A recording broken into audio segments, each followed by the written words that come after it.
This is the Automotive Repair Podcast Network. Welcome to another episode of Speak Up, Effective Communication, the show on the Automotive Repair Podcast Network focused on elevating our communication and leadership skills. I'm your host, Craig O'Neill, and with me today is guest and friend of the show, Kent Bullard. Thank you so much for joining me today. Man, we have a good topic. Thank you for having me. I really am this topic's very near and dear to me. Always love having a conversation with you, Craig. Really deep stuff. Very excited. And we are talking about what I consider, and you probably agree with me, I think almost universally, aside from maybe giving feedback, the hardest thing about communication in a leadership role is delegation. And I hear this all the time.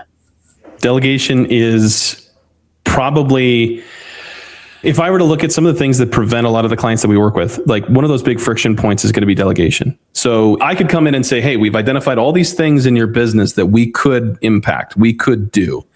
A vast majority of it requires the owner or the manager to delegate responsibility to the people that should be handling that, whether it be a project, a task, a process, a new communication, a new scripting for when somebody calls in the shop. It requires proper delegation, because I've worked with a ton. And by the way, I'm very guilty of this, and it is a practice because we get bad habits, especially when you're doing a lot. You just want to be prescriptive. You want to say, this is the right answer, go do this. And you miss a lot of the key things that are going to get the buy-in and the accountability that everybody is always asking for. How do I get my employees to buy in? How do I get the accountability? And it's like, you're thinking about it as a result. And that's part of the problem, is that you are seeking the result, and it's really about how you set up the expectation. Oh, so good. That's a good setup. And that is also, delegate is our word of the day. As always, we have a word of the day, and how could we improve on this one? So we'll define the word delegate for you after we hear a word from our sponsors who make this show possible. Hey friends, as you know, I'm a proud member of the AutoFlow team, and let me tell you, we've changed how business is done for auto shops everywhere. We support your client experience before, during, and after the work is done. Imagine this: timely updates sent directly to your clients, branded digital vehicle inspections, and seamless communication from start to finish. That's why shops love AutoFlow. And hey, with those 5-star reviews rolling in, you'll wonder how you ever managed without us. Take an important next step and take your auto shop to the next level. Visit www.autoflow.com. Get on board with an AutoFlow trial. Want to see your auto repair shop thrive? Are you looking to drive more customers to your auto repair shop? Let ShopDog Marketing be your guide. Our customer-first approach, combined with AI-driven creative content, ensures top rankings. Dominate mobile first and voice search with our specialized expertise. Reach out to ShopDog Marketing today and start growing your business. Don't miss out on this chance to boost your business. Visit shopdogmarketing.com. Inbound has exclusively served independent auto repair shops with expert communication solutions for years. Our robust VoIP platform ensures you stay connected, while our industry-leading AI analytics take your business to the next level. We provide the tools you need to understand your customers and optimize every interaction. Choose Inbound for proven expertise and unmatched innovation.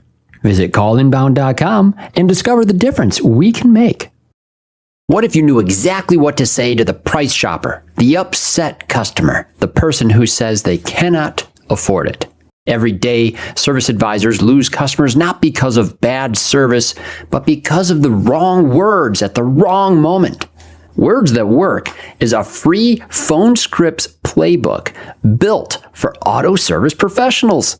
Every script includes the reasoning behind it, so you understand not just what to say, but why it works. Grab your free copy at serviceadvisortraining.com. Okay, we are back. Our word of the day is delegate. We're discussing this with our friend Kent Bullard. Boy, delegate as the word of the day. It seems like an easy word. We're familiar with it, but I wanted to go into the etymology of this word a little bit today. We look at it as telling people to do something for us. And it's not far. Let's reframe that, Craig. It's doing something for themselves. Ooh, I like that. But the etymology is fun. As in, we're talking about as a verb, delegate, not like the noun delegate, a person who's a part of a convention. So the root word of the Latin word delegate, if you break it apart, you get de, de, meaning away, and legere, meaning to send with a commission. And some scholars think that legere literally meant to engage by contract, and it's tied to the Latin word lex, meaning law. So at the root, to delegate something is to send it away under contract. You're formally entrusting it to someone else with real authority attached. Authority. Let's chew on that for a second. Okay. Authority. That's such an interesting topic. So you're sending this task away. You are giving them a contract. You're saying you are responsible for this in a legal sense. You have authority. And it's not me having authority. It's us having authority about the thing you're supposed to do, right? So if I was going to give you something, I also have to give you the authority to undertake that task. Does that make sense? You have to be able to make decisions in your space, in your area, in order to accomplish what was given to you. Yeah. Oh, I like this. And one of the leadership books I love is Turn the Ship Around by David Marquette. And it's about the USS Santa Fe. I've mentioned it multiple times in the show. He always talks about it. It's like you can't empower people, you emancipate them. You free them in order to make decisions. Like the actual initiative needs to be internal. And so it's not that you're necessarily giving authority away. It's the way you're looking at this. It feels more like you're welcoming someone into a shared. Don't drum up the workers to gather wood, inspire them with the vast and endless sea. It's about showing them the opportunity in that task, in the action, and almost elevating that context. And now we're getting to really so esoteric stuff, and delegation should be simple, right? Yeah. But often we miss that big point, which is it's not about us. It's about the people that we're managing. Delegation can be used as a developmental tool. If I want you to practice a certain skill or engage in critical thinking or solve problems, I might delegate the problem to you. I was having a coaching call the other day, and we were talking about bringing on another service advisor for the shop. And the owner was going on about, well, I need to have the process in place. I need to have the policies in place. I have to have some of this stuff already defined before I bring them in. And I don't disagree. We should have a plan. But a lot of that stuff, it's like, hey, you are delegating the task. You are micromanaging all of this before they even come in. If you are hiring the right person, they should be coming in and helping decide and say, look, from my experience, this is how I would do it, and it will get the result that you're looking for, and then some. That's the thing. And you said it right there too. I feel like a lot of times when delegation is mentioned and the act of delegating a task, it feels like closely associated to it is the darkest side of it possible, which is micromanagement. That isn't what this actually means. That's right. Not goal at all. If we're going to go above and beyond, a lot of leaders out there are looking to grow their business, grow their platform, grow their community, grow their team. It's about giving up that opportunity to those so that they can seize it. Let's take it from like the thing with shop owners. I feel like, and anyone that's trying to delegate something to an even assistant who's there to help you do things. It's like, it's harder work for me to delegate to them what has to happen because they're not going to do it the way I would do it. And it's just quicker for me to do it myself. It isn't quicker. And I know that this is probably... Why do we lie to ourselves on this thing? Yeah. It feels quicker because it's harder to get good at delegating, I think. It's probably. So I'm going to come in and I'm going to do this thing. And since you didn't do it exactly the way that I wanted, I'm now going to spend my time away from those key things to do it for you. Mm. And as I'm doing this, so many things are happening, okay? One, I've just removed all ownership and authority from you. Mm. I've taken the rug out from under you and said, you know what? I don't believe in you. I don't think you're capable of doing this. And now I'm the one going and doing it. Okay. And then there's some almost people like us. I'm telling you, hey, that is always like you to come in here and have me have to come in and fix everything. And so now I'm taking a hit at their ego and their own self-worth and belief. And at the same time, I didn't train them to do it right. I didn't put them in a position to be successful. They don't even have the opportunity to fix or correct their behavior because I came in and did it for them. And so now guess what? That's not their job. That's my job. And anytime it comes up, I'm the one that has to do it. So did I really save myself time? Well, dude, and it isn't always just about saving time either. It's sometimes just about replicating your role so that you can move into other areas of focus and attention because of sheer necessity and growth. This is my example. Like when we talked before bringing this topic, you said, hey, have some examples of delegation. Ken, I just lived one. And I lived in a kind of a comical way because we have she's going to hate that I do this, but we have a wonderful team member at AutoFlow, Bridget Fonts. She's absolutely stellar. Just one of those super organized people they seem to hold the context of all things like really, really well. And what I've realized is she's actually better at managing our department and client success than I am. And here's how I realized it. I needed her help because I was going overseas to work with some clients in Australia. And what a perfect case for being able to get good at like replicating and giving people the opportunity to do what they need to do. I just had to get out of our time zone by 14 hours and be sleeping while they're working to let it happen without my interference. And great results are exactly what came in because she knew already all the things that had to happen and could make them happen. I had never gone through the formal thing of saying, okay, your job is to be able to keep doing this and make it happen. Expectations. That is a great opportunity. I think when you're working through this stuff, you're very reactive a lot of times because the business is growing. There's new problems, new things that are happening, and you're trying to cover it all at the same time while trying to delegate. Yeah, I have a tendency to want to be the guy to also deal with the things as they come in. That's ego. And I have to recognize that sometimes. And I think a lot of our audience that are working in shop environments too, ego is always a factor in these environments. And especially when you've been very good at the thing, diagnostic guys, shop owner types, the rock star service advisor at the counter, they like to be the high performer in those actions and tasks. And that by itself prevents them from even getting to the first step of delegating at all. You've created a reward, an incentive system for a specific type of behavior. And since you're used to it, and you're also doing new things that you're unaware of, like you go back to the beginning of doing a new skill and learning a new skill. So you don't know what you don't know and you're going to make mistakes. And that feels really uncomfortable. So we end up creating busy work and going back into the things that we know really well. And we're like, well, I was feeling really down. Now I feel really good because I came and saved the day. Yeah. But you just did all those things I listed earlier to your employee. You totally disenfranchised them. Yeah. Wild. Well, Kent, you have this model that we talked before this and you said, yeah, you're a decent presenter. People have told you you're a very decent presenter, man. I don't know. For those that don't know Kent or haven't been to one of his classes that are listening in our audience today, when you get a chance at one of the next shows, probably ASTA or STX are probably one of the next chances that you have, right? It probably is STX first, isn't it? I think it's STX and then it's ASTA. Yeah, absolutely. That's more in October for ASTA. Yep. So yeah, dude, Kent, you're a great presenter. And I'll tell this to our audience. I don't know many people who put more time, energy, and effort into the research, into the organization, and the structure of their content than Kent. I already have a pretty big head, man. Dude, but that is the work. And when you create these models that help to elaborate a point, and we're going to put one on the screen here, the Delegation WINS, W.I.N.S. WINS. So if you're not watching this episode on the app, go ahead and turn on video sometime, come back to us. We'll try to get some of these images and show notes too, if we can. It's a nice 4-square grid sort of angled at a diagram, and we have the acronym. We got to use acronyms in this industry to teach things, right, Kent? It can be really nice. What I was really trying to go for was something that you didn't need to have this PDF. Yeah. You just need a piece of paper to work through it. And by the way, this is just a practice. This is a thing that you can practice. And over time, you just get good at filling those boxes as you go.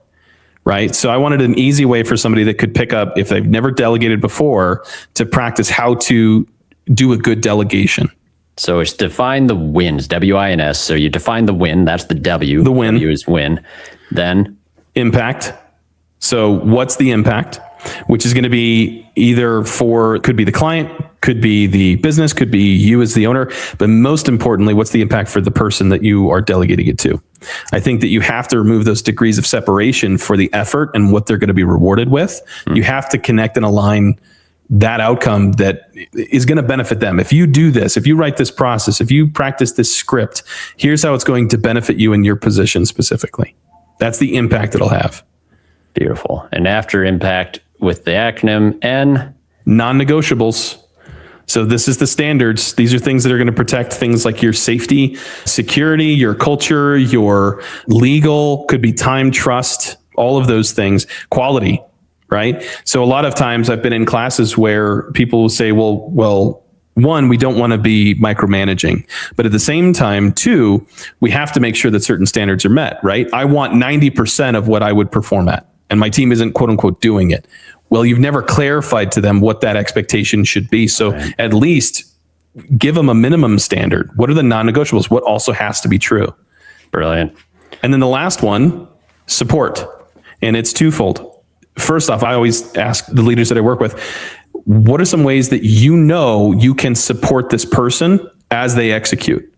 So that you can go into that conversation with an idea of, I know I can support you in this way. The second part is to ask them how I can support you. What do you need from me? Because oftentimes you'll be surprised at what they'll ask for.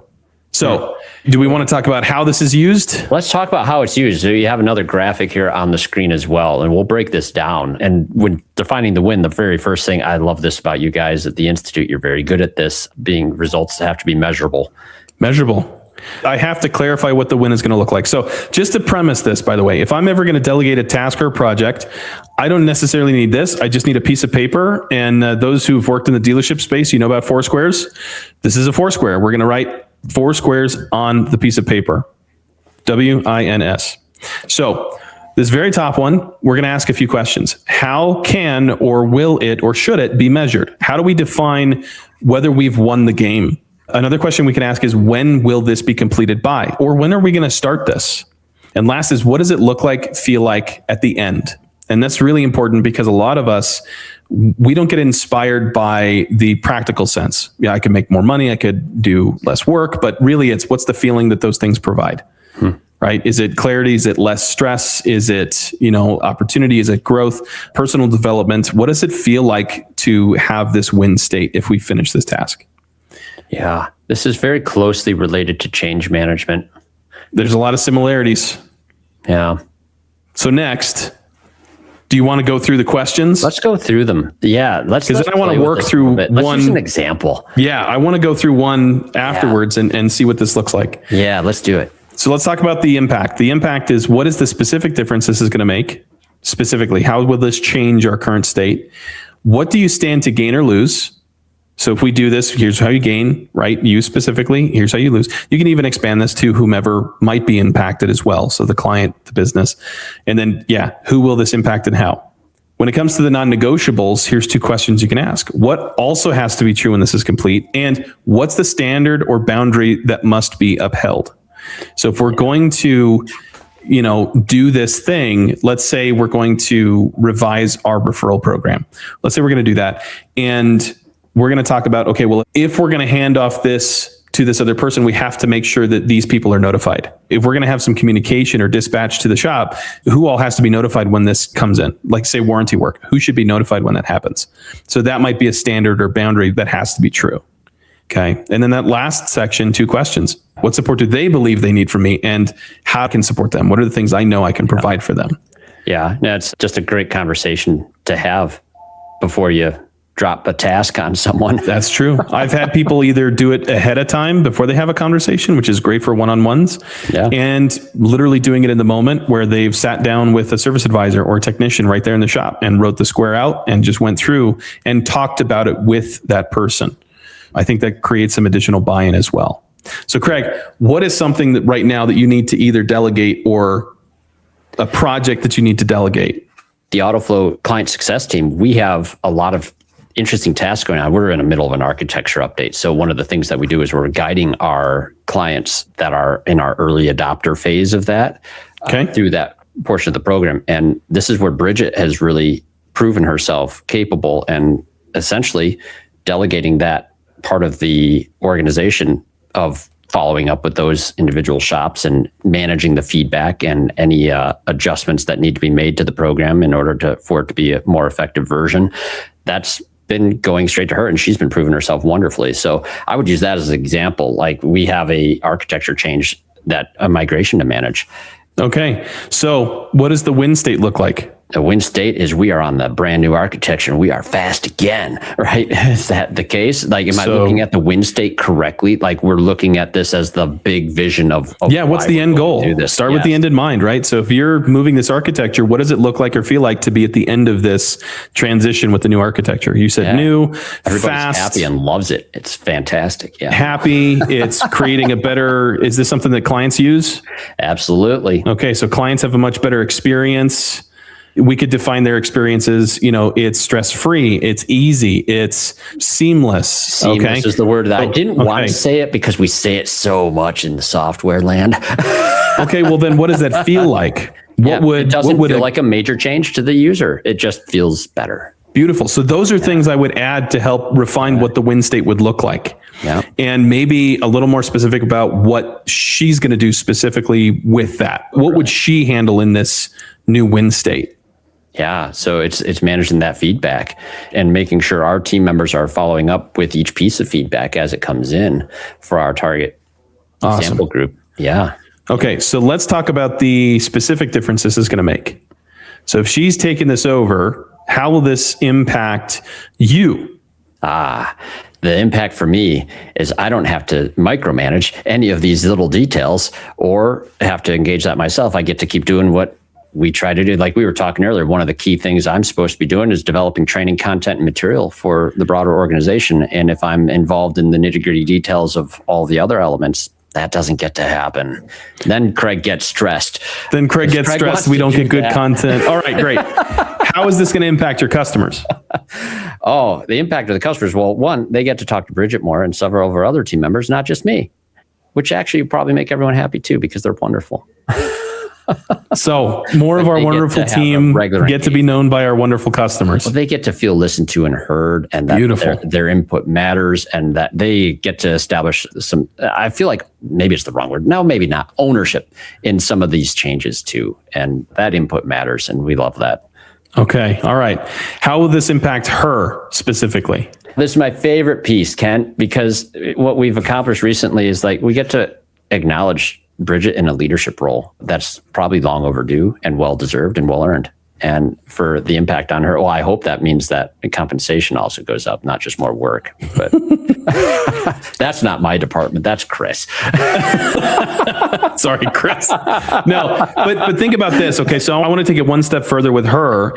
Is this going to be aligned with the things that motivate and fulfill her? Is it meaningful and fulfilling to her? And what might those elements be? Is she somebody who cares about the acknowledgement? Is she someone who cares about the growth? Hates it. Yeah, this is funny. But what I love about it, Kent, I absolutely love this, is like the team members rally behind her because they recognize that under her guidance on this, it's been very effective and she's just on it. And that's such a great thing. And so, no, she hates praise, winces under it all the time. And so we're teaching her to get better at it. And this is just so fun. I hope they make her listen to this podcast. But so I'm going to summarize this real quick. Okay. Here's how cool this is. Now we can talk about gain and loss.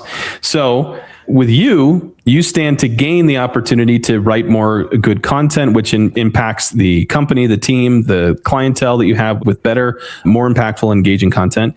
And you get to lose all the stress and headache of trying to manage a lot of that. And she also gets to lose the stress and headache of having to go through you for some of this stuff. Okay. Yes. Bear in mind. Fair. Let's talk about the customer. The customer stands to gain better relationships with the team, better understanding of everybody over there, that they can build those relationships. And so good. Communication will be better. They have more resources. The way I would look at this, what's coming to my mind, Kent, is like in terms of loss, this has something to do with the impact for our clients too, because one of the things that I don't like, I love our clients, and so many of them have been with us for so long. For me, it's very hard not to be the guy. And I faced this in the shop when I was a service advisor and main manager for a very long time. Then we hired a different service manager, and those clients that came in expecting me, they wanted to talk to me. It was important that they talk to me. They felt like that was the thing to go. Like that was actually the hardest thing for me to let go of, and then try to direct the clients to like, these guys, we hired them for a reason. They're wonderful. They're brilliant, and you're going to love them. Engage with them. Trust me, they can help. And if they can't, well, we can deal with that. So you're going to lose out on feeling like the guy. Well, I feel like that some clients have also been conditioned to expect me to be the guy, and I don't want to be the only guy. My job is to replicate myself and to try to get other people to be recognized as not only the guy or gal, but that they are perfectly 100% capable to be that person too. I can't be. The other way that you can look at this is if we didn't do this, so they might lose out on the opportunity to get to know everybody. Exactly. Okay. Yeah. What about for her, right? We go back to Gain. She gets leadership role, recognition, growth. If we don't end up doing this right, then she loses out on that opportunity to move her career forward or be more impactful with her ability to contribute meaningfully. Yeah. All right. Non-negotiables. So if we were to do this whole project, what also has to be true when this thing is completed? Non-negotiables. What also has to be true when this is complete? Gosh, I guess that it's going to be the multi-layer cross-department collaborations. Okay, so in order for this we to have work. to maintain communication. Yeah. If this is happening in its own silo, that doesn't necessarily help if the feedback, for example, doesn't get through our quality control and our dev team in this scenario. And like, gosh, in pulling in a shop environment, example too, I feel like I'm blending examples because my experiences in software and experience in the shop actually are so paralleled, as you well know. So a lot of the same things, it's just in a different space. Like what also had to be true, like for me having a different service advisor at that counter, that I had to be more effective in the role that I am now spending more time in, which for me was managing the business, not just working in it, right? And that's something we are in the coaching field, especially, you're dealing with this all the time to help people get into that spot. So what also has to be true when this is going well, it's like, well, I also have to be able to make what's happening in my time that is freed up by having delegated successfully. In fact, I like that you're adding that, because what you're saying is I have to delegate this because delegating this creates this opportunity for me to do this and this. Correct. And so I have to be able to have the time to do that. Yeah. At the same time, we could say, the clients can't lose out on certain services. Like we can't have a loss of service. We can't have, a customer being left behind. We can't not communicate to the clients over the transition. We have to on the standards and boundaries, right? Like, clients get communicated. So support and how we work with them to make sure that problems get solved quickly. All of those things have to still happen simultaneously while this other initiative is playing out. Yeah, exactly. We didn't get too into it in the top there, but I'd also put, when is this going to be completed and started up in the WIN? Right. Now. But right now we can hit, now. As soon as possible. And you can even talk timeline, right? I expect this, will take about 3 months. What do you think? Right. And if that is, it's going to be, September 7th, right? What's the date we're going to put on this? Yeah. So now we have some non-negotiables, things that have to be true. The last is support. What are some of the specific things you can do to help support her in that initiative? Oh yeah, this is good because one of the things that when responsibilities are often added or delegation occurs, a lot of time it doesn't come coupled with the removal of existing requirements or goals. That not in many cases. And so that's kind of the question is this something that fits already into what you're doing? Do you have the capacity to do this? I feel like this is a big thing. Is there some other thing we need to remove from your day-to-day that has to happen in order to do what we're asking with this thing? So we might be making assumptions when we should have a conversation with her and say, in order to do this thing that we've just detailed in these other squares, do you need extra time? Do you need things to be taken off your plate? Right. Mm-hmm. The last question is what you can provide. So if I know that, hey, she might not be as versed in this specific area, maybe I can do some one-on-one trainings over the next month, do 3 to 4 of them with her on specific processes so we can go through that. That might be support. In fact, I've had people come back and say that exact thing. Like, I know I'm going to take this on. All I really want is maybe a touch base every Friday for the next month, 30 minutes of your time just to review how I'm doing it. Right. And provide me the feedback that I'm looking for. Some other people have said, hey, if I'm going to do this, I need a ancillary $400 a month for the next 3 months in order to purchase some of the things that I might need to do this thing. So you can talk about budgetary concerns. Right. And this is the question where you ask and you be quiet. What do you need from me in order for you to execute this well? And then listen. Mm-hmm. So what we've done, by the way, now you have, I've written it out, right? Now you have something you can give and have a good conversation with your person. And that took what, 10 minutes? Yeah, that was pretty quick. It gets very fast. Again, Kent? Yeah, I was going to say. Kent's holding up his Foursquare. I did a Foursquare, right? Yeah, he did. Just to document some of those tasks and actions. Frankly, just having that sheet, that reference guide, those questions, if you answer those questions, you have almost everything you need to delegate something properly without having to micromanage. And then at that point, trust but verify.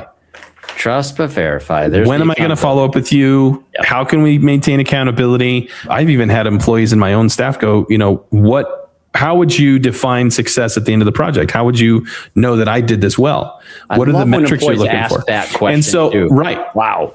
So we've created a collaborative space where we can give a project with clarity. It's a simple framework. There's a dozen out there. Mm-hmm. The thing is, just grab something and use it. Mm-hmm. Practice the right skills. You clarify the outcome. You talk about how it's going to impact people in a meaningful way. You've got some safeguards in place to, maintain quality, time, consideration for everybody, the non-negotiables. And then you've talked about how you can support them, not do it for them, but support them in the execution. Yeah. Yeah, no, I think that's really good. That's a great model, Ken. Thanks for sharing that. A question was percolating on my mind here too. It's like, I feel blessed. I feel like largely very good hiring. We had pretty good track record for it at the shop. Not always great. We had some pitfalls. What about for the person that's going through this model, but then you start to realize golly, maybe I'm delegating to someone I shouldn't be delegating to. Oh, so you're talking about filtering. Right. So we've got tasks. So I have a few questions that I would usually ask myself to determine whether I should keep this or give it to someone else. And one of those would be, is it aligned with my highest leverage priorities as a leader? Can someone else on my team perform it competently, freeing up my time? That's the caveat there. Can they do it competently? Not perfectly, competently. Have I clearly communicated the expectations? And resources. That's part of the WIN square there. This question I really love asking, which is, will delegating this task help develop the skills and empower my team? And that's the key thing, is you might have somebody who can't do it, or they're going to show they can't do it. Well, I probably would have been reluctant from the get-go to give it to them in the first place. So if they are struggling with a specific task, we might have to do some one-on-ones and coach through that process. Because they're going to make mistakes. And that's something we also need to be aware of, that humans are imperfect and they might make a decision or two that aren't going to be 100%. But I think 80% is the way there. Yeah. And so then it becomes a strategic conversation, a coaching conversation with them. Yeah. And I feel like some folks, I'm one of these analytical types too. I like to have something neat and tidy, packaged up and clear and perfect before I even give it to someone, which is already something that is a me problem that's preventing me from even getting to the point of delegation. And the fact is, once a team is in a collaborative state on a shared it should project, be easy enough for me to come to you and say, look, this thing you had on the WIN square? I realized I actually need this in order to move forward. Yeah. Right. And that's where you can use the 1-3-1. What's the specific problem you're dealing with? What are 3 options you think would be viable to get this done? And which one do you believe most in? Which one's the best that you believe in? Yeah, otherwise, we complain about a thing not working. We have 0 suggestions on it. But here's the thing. I've put them in a position to think critically, to problem solve. They have ownership of taking it forward, of executing. And it might not be 100%, but guess what? Give them their reps. Let them practice. They will get better at it. And I will continue to save my time. Brilliant. Kent, this is awesome. You articulate this so well. I can tell you've been marinating in this subject matter.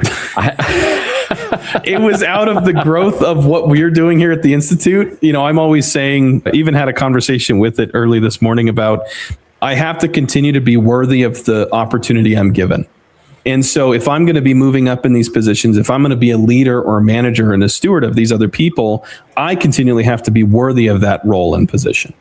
And that puts me in the headspace to think about, how do I execute? And anyway, long story short, delegation is something I'm actively practicing even right now. Delegation and prioritization.